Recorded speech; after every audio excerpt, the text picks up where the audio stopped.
Hello everyone, welcome back to the channel. So today we will do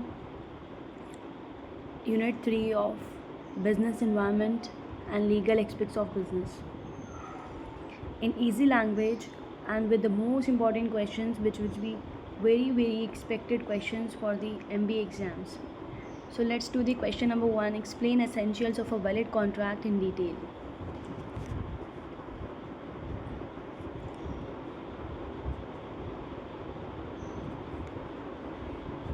So valid contract means an agreement that is legally enforceable by law according to Indian Contract Act 1872. सो ये वो agreement होता है जिसे कानून मान्यता देता है. इसके कुछ असेंशियल्स हैं. तो असेंशियल्स ऑफ वैलिड कॉन्ट्रैक्ट में पहला हमारा है ऑफर्स एंड एक्सेप्टेंस. एक व्यक्ति प्रस्ताव देता है और दूसरा व्यक्ति उसे स्वीकार करता है, उसे हम ऑफर एंड एक्सेप्टेंस कहते हैं. मीन्स कि A offers to sell his bike to be for ₹50,000 and B agrees, उसे हम ऑफर एंड एक्सेप्टेंस कहते हैं.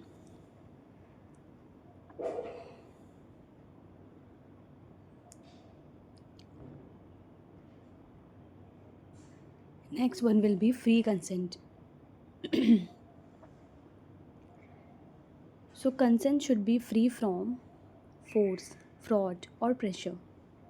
Means if अगर ए बी को ज़बरदस्ती कॉन्ट्रैक्ट साइन करवाता है तो वो वैलिड नहीं होगा. ठीक है.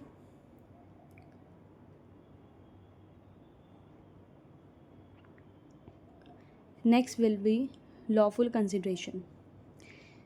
Both parties must exchange something valuable legally. Means सामान खरीदने के बदले पैसे देना, paying money for purchasing goods.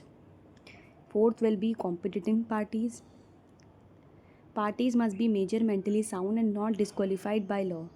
Means नाबालिग व्यक्ति वैलिड कॉन्ट्रैक्ट नहीं कर सकता. A minor can not enter into a valid contract. 18 साल से पहले कोई भी व्यक्ति कॉन्ट्रैक्ट में एंटर नहीं हो सकता. ये वैलिड कॉन्ट्रैक्ट नहीं कहला जाएगा.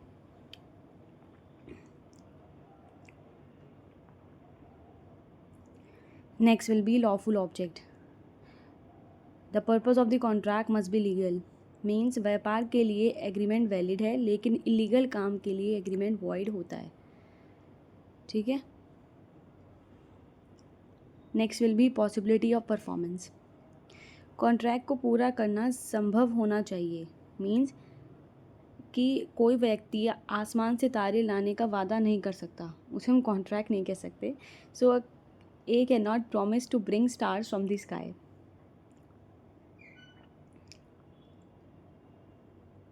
Seventh will be legal formalities.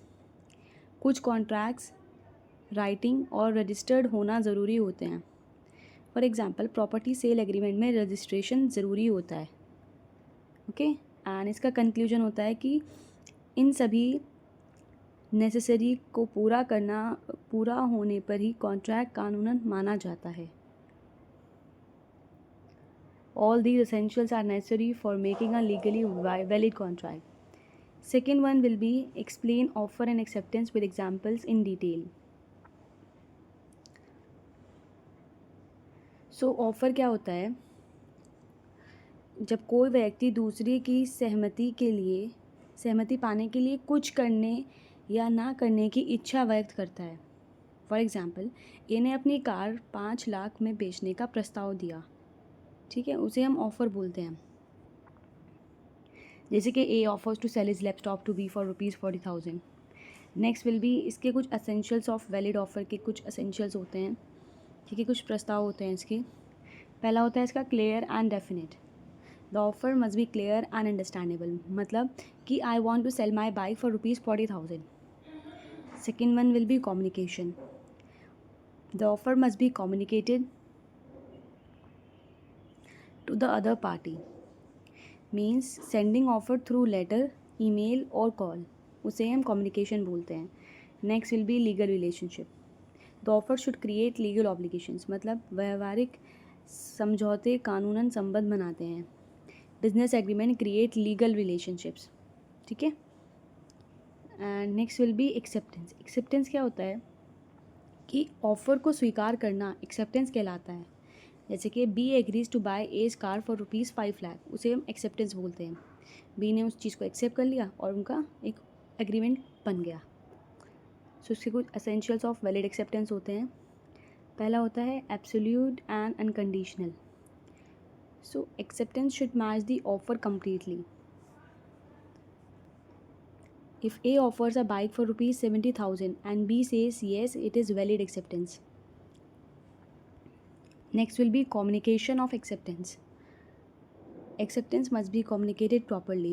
मतलब कि sending confirmation message or email. Third one will be given within time. Acceptance should be made within the prescribed time. Given with time, acceptance should be made within the prescribed time means कि if offer is valid for 5 days, acceptance must come within 5 days only, not after the 5 days. अगर वो 7 दिन बाद भी आ रहा है तो वो ऑफ़र रिजेक्ट हो जाएगा।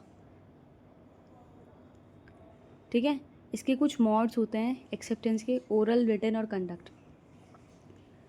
ओरल वो होता है मुंह से स्वीकार करना, रिटन होता है लिखित रूप में स्वीकार करना, एंड कंडक्ट विल बी व्यवहार द्वारा स्वीकार करना। फॉर एग्ज़ाम्पल, ऑर्डरिंग, रेस्टोरेंट में खाना ऑर्डर करके पेमेंट करना एक्सेप्टेंस दिखाता है। Means ordering food in a restaurant and paying money shows acceptance.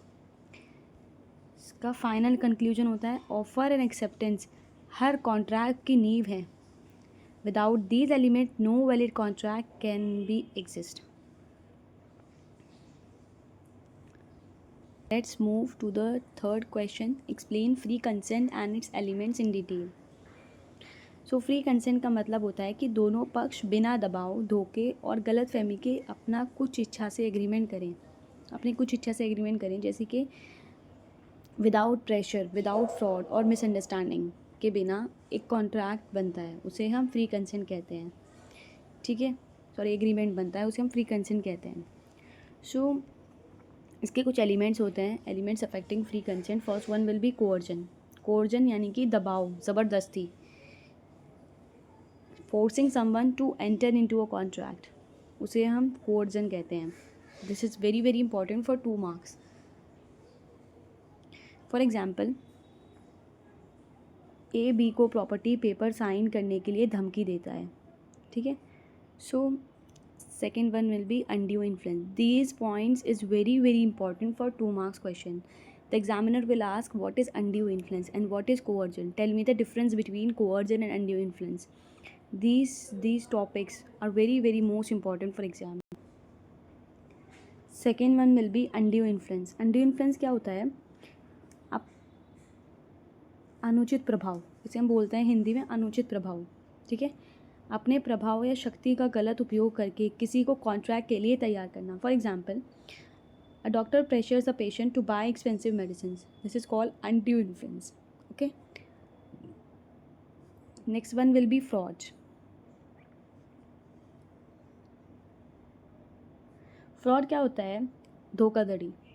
ठीक है, जानबूझकर गलत जानकारी देकर धोखा देना। For example, selling damage car by hiding its defects.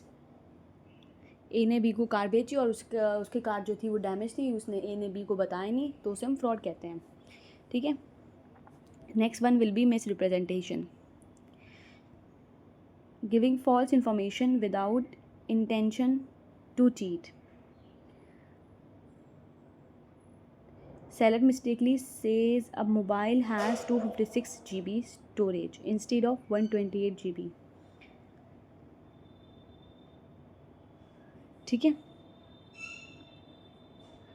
Next one will be mistake. Mistake means भूल, गलती। So both parties misunderstand something important. For example, both parties think a product exist but it was already destroyed. इसकी कुछ importance होती हैं, protects fairness, maintains legal validity, contract को कानूनी मान्यता देना है। ठीक है, मेक्स कॉन्ट्रैक्ट लीगली वैलिड, शोषण से बचाता है।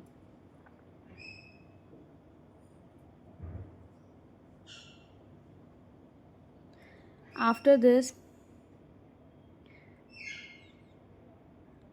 इसका कंक्लूजन होता है कि free consent is necessary for a valid contract. Valid contract के लिए स्वतंत्र सहमति बहुत ज़रूरी होती है। Now next question will be explain consideration and it's explanation in detail. So consideration means something valuable exchangeable between parties. Example, A pays rupees 500 for a shirt. Essentials of a consideration. First one will be must move at desire of promiser. Promiser की इच्छा पर होना चाहिए. For example, A asks B to repair his bike and promises payment. May be past, present or future. Past मतलब भूत, present मतलब वर्तमान और फ्यूचर मतलब भविष्य. ठीक है, as you all know this. Past reward for helping earlier, present immediate payment and future will be promise to pay letter.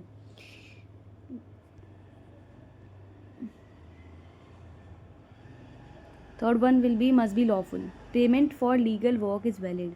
कानूनी होना चाहिए. फॉर एग्जाम्पल, इलीगल काम के लिए पेमेंट वैलिड नहीं होती है. Exceptions to no consideration, no contract. ठीक है. First one will be nature, love and affection. Father transfer property to his son out of love. Voluntary services. A rewards B for helping during an accident. Time beared debt. ये होता है कि समय सीमा समाप्त ऋण, मतलब promise to repay an old डेप्ट in writing. पुराना कर्ज लौटाने का लिखित वादा, उसे हम टाइम बेयर्ड डेप्ट बोलते हैं. इसका कंक्लूजन होता है consideration is essential for every valid contract accept in special situations. Question number 5 will be explain remedies for breach of contract in detail. Contract टूटने पर उपाय. इसका मीनिंग होता है कि जब कोई पक्ष कॉन्ट्रैक्ट की शर्तें पूरी नहीं करता उसे हम ब्रीच ऑफ कॉन्ट्रैक्ट बोलते हैं. When one party fails to perform contractual obligations. इसकी कुछ रेमेडीज़ होती हैं. First one will be damages.